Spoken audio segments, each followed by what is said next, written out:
for the extension.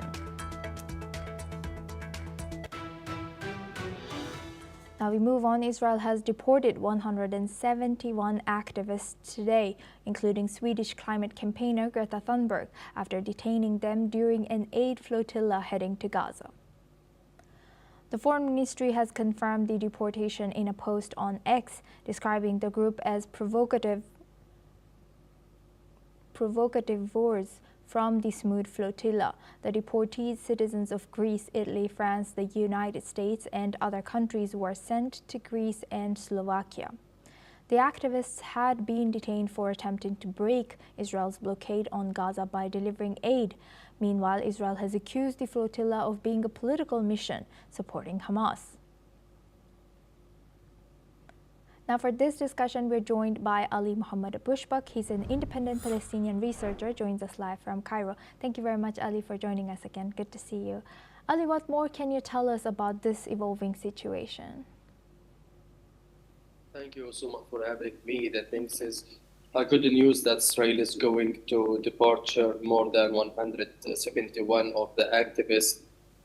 Samud Flotilla activists. Among of them, Greta, despite the news media reported that Israeli soldiers during the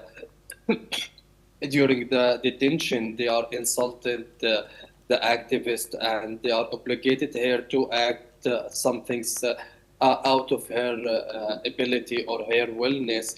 So the things make a scandal for Israel, and also today there is a news release that Spain is going to quote Israel with regard to the flotilla attack and consider it as a violating the human rights and the international law. Especially they are intercepting during they are in international water. So also.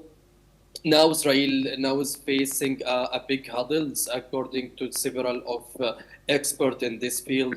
One of them that's the flotilla, and we have seen also the huge protest in Netherlands that take to the street, and we have seen several of protests entire the world, widely disseminated in entire the world.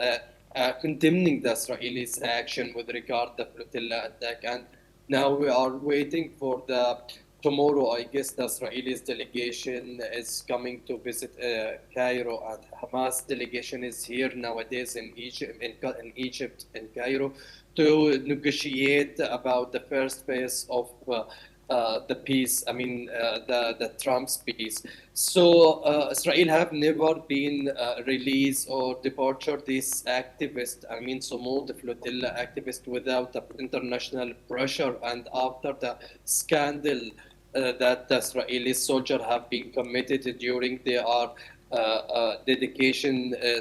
during their detention of the activists. And we have seen that the Israeli minister Itamar Ben-Gvir, when he accused them and insulted them, describing them as a terrorist, because they have done nothing to except just only surviving and except helping and saving the civilians so desperate from and suffering from the famine and starvation because of the Israelis' blockade on the ground. On the ground in Gaza, there is a several of events happened since morning. Israel's bombardment is continuous and ongoing up to now. The clashes is still ongoing on the ground. Despite all the international community have a perspective or have a positive atmosphere. They are so optimistic about reaching to ceasefire between Gaza and Israel within coming days. But on the ground, the situation is the same, remaining by the Israelis' bombardment and invaded several of area in Gaza. Thank you very much, Ali, for sharing that insight. Please stay with us as we come back to you for our next discussion as well. Now we stay in the Middle East. According to Lebanese state